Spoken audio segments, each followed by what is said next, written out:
Assalamualaikum warahmatullahi wabarakatuh. Perkenalkan, nama saya Revaldi Nizar, NRP 20. Pada kesempatan kali ini saya akan mempresentasikan tentang proposal calon perusahaan pemula berbasis teknologi pada produk Smart Flow Drain. Latar belakang pada produk ini yaitu seiring berkembangnya teknologi yang semakin pesat dan meningkat, membawa pengaruh besar terhadap banyak bidang. Teknologi yang merupakan sebuah sarana atau sistem yang memiliki fungsi untuk memberikan kenyamanan serta kemudahan bagi manusia. Dengan adanya teknologi, tentu memberikan banyak sekali manfaat bagi kehidupan manusia. Secara umum, teknologi digunakan untuk mempermudah penggunanya, sehingga dapat mengerjakan semua hal lebih cepat dan efisien. Di pasaran, produk sanitary ware kebanyakan belum ada yang menerapkan teknologi, terkecuali pada produk toilet duduk yang di Jepang sudah banyak ditemukan toilet duduk pintar dengan menggunakan tombol-tombol dalam pengoperasiannya serta terdapat banyak fitur. Pada perusahaan produk sanitary ware juga belum ada yang membuat produk sanitary ware dengan teknologi pintar. Dengan adanya Smart Flow Drain ini diharapkan mampu menyelesaikan sebuah masalah yang dialami para penggunanya. Dengan sistem yang terintegrasi dengan aplikasi smartphone, maka para pengguna dapat mengoperasikan produk dengan mudah dan cepat. Kemudian tujuan dan manfaat kegiatan. Tujuannya yaitu pertama, menghasilkan produk inovatif yang dapat membantu mengembangkan teknologi pada produk sanitary ware, yaitu pada floor drain. Yang kedua yaitu menghasilkan usaha produk inovatif berbasis teknologi dengan kualitas yang tidak kalah saing dengan produk asing. Kemudian manfaat dari produk. Dalam segi ekonomi, yang pertama yaitu dapat mengembangkan sektor UMKM yang nantinya juga menjadi salah satu pemasukan bagi negara dalam pembayaran pajak tahunan. Yang kedua yaitu terciptanya kerjasama antara mitra yang bekerja sama dengan pembuatan produk Smart Flow Drain. Yang terakhir yaitu manfaat bagi lingkungan. Manfaat ini yaitu terjadinya pemasaran produk hasil riset berupa Smart Flow Drain, serta diharapkan mampu mengembangkan ide yang dapat menjadi produk inovatif dalam bidang teknologi. Kemudian dalam aspek teknologi, yang pertama deskripsi produk. Smart Flow Drain merupakan produk flow drain yang memiliki fitur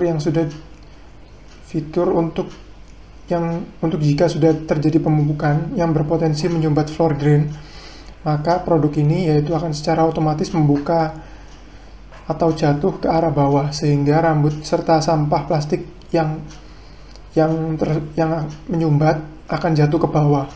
Tetapi di bawah, yaitu pada saluran floor drain, terhadap kantong plastik atau jaring-jaring yang memiliki lubang, sehingga sampah yang jatuh ke bawah tidak akan jatuh ke saluran pembuangan yang nantinya dapat menyumbat, sehingga saat sudah penuh, kotoran atau sampah yang masuk ke kantong atau jaring-jaring dapat diambil lagi, sehingga pengoperasian secara mudah serta efisien dengan terintegrasi dengan aplikasi di smartphone.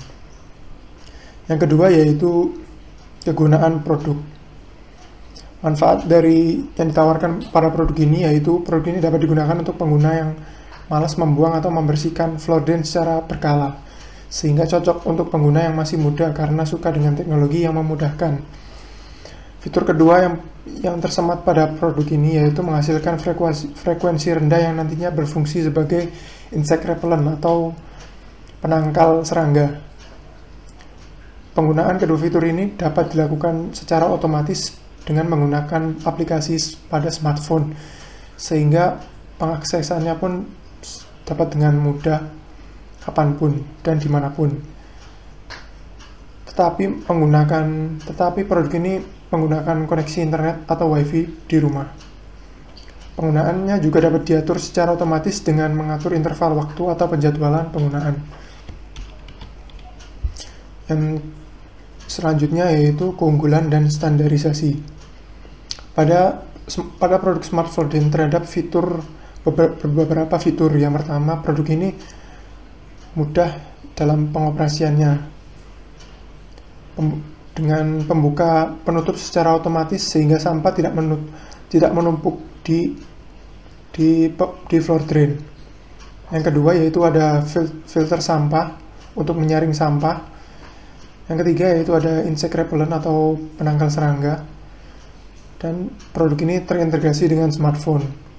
Kelemahan dari produk ini yaitu perlu mencari solusi dalam sektor daya karena baterai cepat habis karena penggunaan daya yang besar akibat produk yang standby hidup dan terkoneksi dengan Wi-Fi. Yang kedua yaitu ada produk kompetitor yaitu Xiaomi DIIB Floor Drain. Produk ini masih terbilang produk yang konvensional, yaitu tidak terdapat fitur yang berbasis teknologi. Fiturnya yaitu anti serangga dan bau, kelemahannya tidak ada fitur canggih. Untuk standarisasi, produk ini yang diajukan belum didaftarkan ke SNI maupun mendapat izin edar dan menunggu dana dari program CPBBT. Kemudian yaitu pengembangan produk. Terbagi menjadi 3 yaitu roadmap, tahapan riset atau pengembangan produk. Yang kedua yaitu tahap pembuatan prototipe produk. Yang ketiga yaitu pengujian produk, pengujian performa, dan pengujian ketahanan produk yang dibuat. Yang terakhir yaitu pendanaan. Produk ini belum mendapat pendanaan dari lembaga manapun. Dana pembuatan produk ini di awal menggunakan dana pribadi. Kemudian ada BMC, yaitu Business Model Canvas. Key partnernya yang pertama yaitu perusahaan retail perabot rumah tangga seperti S Hardware dan lain-lain. Yang kedua yaitu perusahaan fabrikator plastik untuk pembuatan hardware pada produk. Yang ketiga yaitu pemasok komponen elektronik.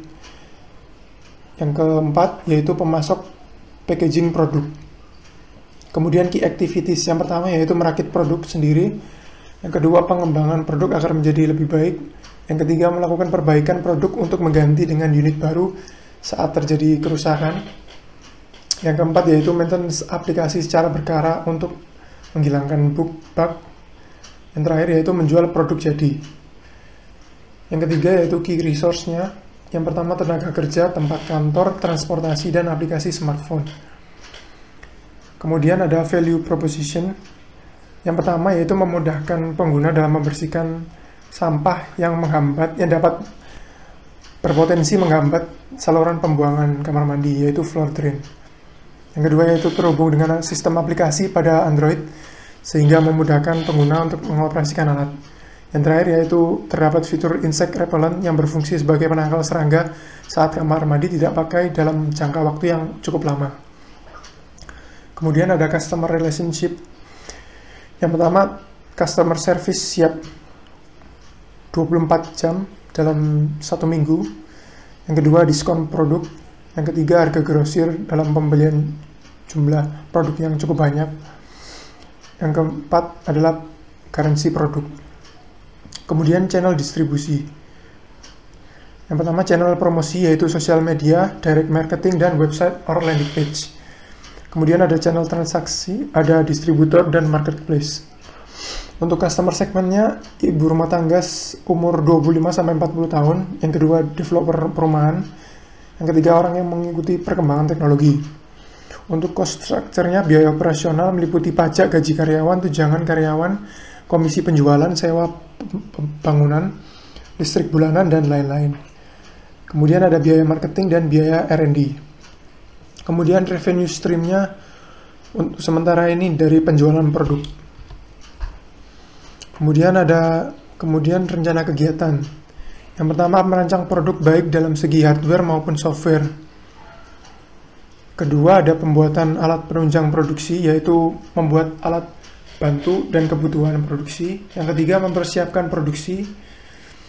Yang keempat, uji produksi. Kemudian pengurusan perizinan, yaitu pertama, pendaftaran HKI, yaitu membuat draft paten dan melakukan pendaftaran HKI ke Dirjen HKI pada bulan Desember tahun 2021. Yang kedua, pengurusan izin produksi, yaitu ke Dinas Perindustrian di bulan yang sama.